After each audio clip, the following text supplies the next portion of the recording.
अस्सलामु अलैकुम वरहमतुल्लाहि वबरकातुहू। मैं हाफिज़ इस्माइल आपका मेज़बान और आप तमाम का हमारे इस चैनल पब्लिक वॉइस टीवी में इस्तकबाल है।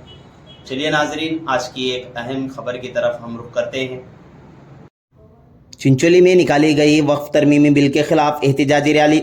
सामाइन, तालुका चिंचोली में बतारीख 15 अप्रैल 2025 बरोज़ मंगल सुबह 11 बजे मस्जिद गढ़ी से लेकर बस डिपो तक पैदल मार्च निकाला गया। इस दौरान पुलिस का मुकम्मल तौर पर बंदोबस्त रहा। जनाब अब्दुल कुद्दूस साहब ने खिताब करते हुए कहा कि वक्फ तरमीमी बिल लाकर मुसलमानों को परेशान किया जा रहा है कि यह बिल नुकसान का बाइस बनेगा, लिहाजा इसको मनसूख किया जाना चाहिए। बादिये के मुफ्ती अब्दुल अहद कासमी, सैयद अकबर हुसैन साहब क़िबला, सज्जादा नशीं बड़ी दरगाह शरीफ चिंचोली, जनाब अब्दुल बासित, आर गणपतराव, आनंद टैगर, हाफिज अब्दुल हमीद, मतीन सौदागर, अनवर खतीब, सैयद शब्बीर के अलावा दिगर मजहबी सियासी रहनुमाओं ने वक्फ तरमीमी बिल की मुखालिफत की और उसको वापस लेने का मुतालबा किया गया। सामाइन, आपको बताता चलूं कि इस वक्त all India Muslim personal law board की हिदायत पर पूरे मुल्क में एहतजाजात का सिलसिला जारी है। ये सिर्फ मुसलमानों के इमलाक का मसला नहीं है, बल्कि ये आइन के तहफ़्फ़ुज़ का मसला है। ये समझने की ज़रूरत है कि वक्फ ज़मीन वक्फ करना यह हमारा एक मजहबी शार है। हिंदुस्तान के दस्तूर ने हमें अपने मज़हब पर चलने की पूरी आज़ादी दी है, लेकिन अफसोस की बात है कि मौजूदा हुकूमतें उन्हीं हक़ को छीनने की कोशिश कर रही है। आर्टिकल 25 और 26 के तहत हर अक़लियत को दस्तूर ने यह हक़ दिया है कि वह अपने मज़हब पर चले और उसको पकड़े रहने का इख्तियार है। आज ज़रूरत है कि हुकूमतों को उन चीज़ों से वाकिफ़ करवाया जाए।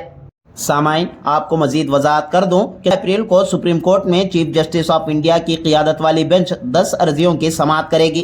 Chief justice of India Sanjiv Khanna, chief justice PV Sanjiv Kumar, chief justice Viswanathan पर मुश्तमल बेंच उन 10 अर्जियों की समाअत करेगी जिन अर्जियों को समाअत में शामिल किया गया है। इनमें हैदराबाद के रुकन पार्लिमान असदुद्दीन अवैसी, दिल्ली के रुकन assembly Amanatullah Khan, association for protection of civil rights, Jamiat Ulama Hind के मौलाना अरशद मदनी, संस्था Kerala Jamiat Ulama Anjum Qadri, Tayyab Khan Salmani, all India Muslim personal law board के general secretary Maulana Fazlur Rahman, doctor Manoj Kumar वगैरह। इनके अलावा सुप्रीम कोर्ट में मुल्क भर से आई बहुत सारी अर्जियों को मुमकिन है कि इस समाअत का हिस्सा बनाया जाएगा। असदुद्दीन अवैसी की तरफ से दायर की गई अर्जी में कहा गया है कि औक़ाफ़ को हासिल तहफ़्फ़ुज़ात को नए वक्फ कानून में ख़त्म कर दिया गया है। ये कानून मजहबी इम्तियाज़ को हवा देता है।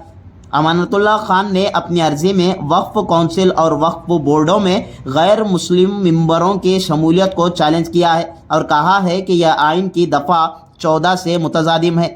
APCR ने अपनी अर्जी में कहा है कि वक्फ कानून में इतनी बड़ी तरमीम गैर ज़रूरी थी। इस तरमीम के ज़रिए मुसलमानों के दाखिल उमूर में मुदाखलत की गई है। मौलाना सैयद अरशद मदनी की अर्जी में वक्फ बायूस को वक्फ कानून से हज़फ कर दिए जाने को चैलेंज किया गया है और कहा गया है कि इससे बड़ी तादाद में मसाजिद, कब्रिस्तान और दीगर औक़ाफ़ी इमलाक को ख़तरा लायक होगा।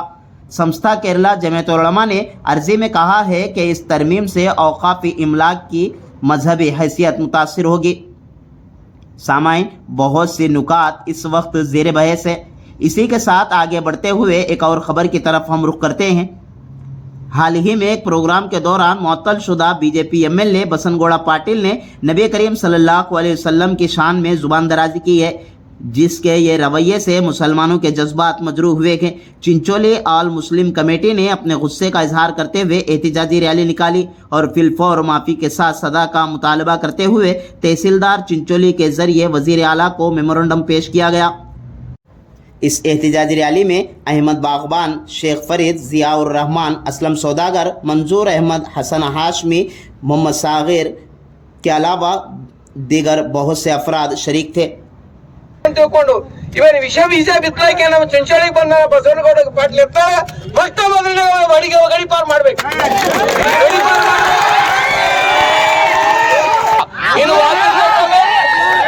ವಾಪಸ್ ತಗೋಬೇಕಿದೆಲ್ಲ ಅಂದಿದೆಲ್ಲ ನಾಳೆಗೆ ಕ್ಷಮೆ ಕೇಳಿದ್ರೆ ನಾವು ನಿಮಗೆ ಕ್ಷಮೆ ಮಾಡ್ತೀವಿ, ಇಲ್ಲದ್ರೆ ನೀವು ಉಗ್ರ ಹೋರಾಟ ಮಾಡ್ತೀವಿ ಅಂತ ಹೇಳುತ್ತಾ नया बयान आया कि मैं उनको नहीं बोला, तावील कर रहा है अपने बयान की, अपने बातों की।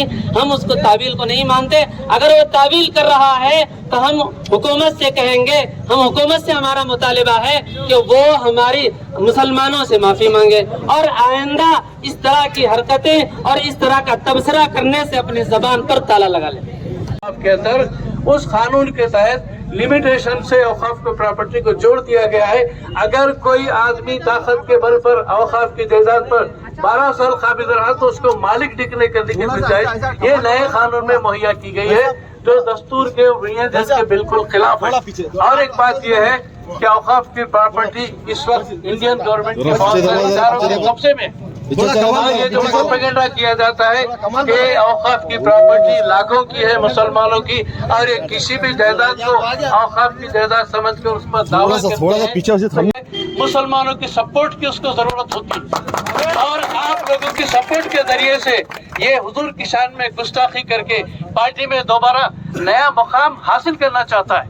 हम जानते हैं अल्लाह के रसूल सल्लल्लाहु अलैहि वसल्लम ने किसी भी मजहब के बुजुर्गों के बारे में आपने फरमाया कि उनका एहतराम किया जाए, उनको बुरे कलमात से याद नहीं किया जाए। खुद जिस शख्स ने यासनाल में जो हुजूर की शान में गुस्ताखी की है, अगर वो महात्मा बसवेश्वर को सच्चे तरीके से मानता है तो उसको जो है ऐसी हरकत नहीं करनी चाहिए, क्योंकि बसवेश्वर जी ने किसी भी धर्म की बेइज्जती करने की बात नहीं कही है। अगर वो सच्चा पैरव है बसवेश्वर का तो अपनी गलती पर पब्लिक में उसको एतराफ करना चाहिए कि उससे गलती हुई है। ಯಾವುದೇ ಧರ್ಮ ಇರಲಿ, ಯಾವುದೇ ಜಾತಿ ಇರಲಿ, ಯಾವುದೇ ಪಂಗಡ ಇರಲಿ, ಈ ದೇಶದಲ್ಲಿ ಅವರಿಗೆ ಆದಂತ ಒಂದು ಸಾಮಾಜಿಕ ನ್ಯಾಯ ಅದ, ಸಮಾನತೆ ಅದ. ಅದು ಡಾಕ್ಟರ್ ಬಾಬಾ ಸಾಹೇಬ್ ಅಂಬೇಡ್ಕರ್ ಕೊಟ್ಟಿರ್ತಕ್ಕಂಥ ಸಂವಿಧಾನದಲ್ಲಿ ಜಾರಿಯಾಗಿರ್ತಕ್ಕಂಥದ್ದು ನಾವು ಕಂಡಿದ್ದೀವಿ. ಇವತ್ತು ದೇಶದಲ್ಲಿ ಸಮಾನತೆ ಕಾಣಬೇಕು, ಶಾಂತಿ ಕಾಣಬೇಕು, ದೇಶ ಸಮೃದ್ಧತೆಯನ್ನ ಬಾಳಬೇಕು ಅಂತಕ್ಕಂಥ ನಿಟ್ಟಿನಲ್ಲಿ ಡಾಕ್ಟರ್ ಬಾಬಾ ಸಾಹೇಬ್ ಅಂಬೇಡ್ಕರ್ ಸಂವಿಧಾನವನ್ನು ಬರೆದು ಅರ್ಪಿಸಿದ್ದಾರೆ. ಇವತ್ತ ನಮ್ಮನ್ನ ಆಳ್ತಕ್ಕಂಥ ಕೇಂದ್ರ ಸರ್ಕಾರ ಇವತ್ತ ಆ ನೀತಿಯನ್ನ ಅರಿಲಾರದೆ ಇವತ್ತು ಯಾವುದೋ ಒಂದು ಧರ್ಮ, ಯಾವುದೋ ಒಂದು ಜಾತಿ, ಯಾವುದೋ ಒಂದು ಪಂಗಡ ವಿರುದ್ಧ ಕಾನೂನನ್ನ ತರ್ತಕ್ಕಂಥ ಕೆಲಸ, ತಾರತಮ್ಯ ನೀತಿಯನ್ನ ಅನುಸರಿಸತಕ್ಕಂತ ಬಂದಿರತಕ್ಕಂಥದ್ದನ್ನ ನಾವು ಖಂಡಿತವಾಗಿ ವಿರೋಧಿಸ್ತೀವಿ ಎಂಬಕ್ಕಂತ ಮಾತನ್ನ ಈ ಸಂದರ್ಭದಲ್ಲಿ ಹೇಳಕ್ ಬಯಸ್ತೀನಿ. ಇವತ್ತು ಈ ದೇಶದಲ್ಲಿ ಹಿಂದೂ ಮುಸ್ಲಿಂ ಬಾಯಿ ಎಂಬಕ್ಕಂತ ರೀತಿಯಲ್ಲಿ ನಾವು ಬಾಳ್ತಾ ಇದ್ದೀವಿ. ಇವತ್ತು ಈ ದೇಶವನ್ನ ಸಮೃದ್ಧವಾಗಿ ಕರ್ತಕ್ಕಂತ ಕೆಲಸವನ್ನು ಕೂಡ ಈ ದೇಶದಲ್ಲಿ ನಾವು ಮಾಡ್ತಾ ಇದ್ದೀವಿ ಎಂಬಕ್ಕಂತ ಮಾತನ್ನ ಈ ಸಂದರ್ಭದಲ್ಲಿ ಹೇಳ ಬಯಸ್ತೇನೆ. ಇದಕ್ಕ ತಾರತಮ್ಯವನ್ನ ನೀತಿಯನ್ನ ಒಡ್ಡಿ ಏನು ಈ ದೇಶದಲ್ಲಿ ಅಶಾಂತಿ ವಾತಾವರಣವನ್ನ ನಿರ್ಮಾಣ ಮಾಡ್ತಕ್ಕಂಥ ಕೆಲಸ ಸರ್ಕಾರ ಮಾಡಬಾರದು. ಕೂಡಲೇ ಏನು ವಾಕ್ ಬಿಲ್ ಕೂಡಲೇ ರದ್ದು ಮಾಡಬೇಕು, ಹಿಂಪಡಿಬೇಕು ಎಂಬಕ್ಕಂತ ಮಾತನ್ನ ಈ ಒಂದು ಹೋರಾಟದ ಮುಖಾಂತರ ಕೇಂದ್ರ ಸರ್ಕಾರಕ್ಕೆ ಎಚ್ಚರಿಕೆಯನ್ನ ಕೊಡ್ತೀನಿ ಎಂಬಕ್ಕಂಥದ್ದು. ಅದೇ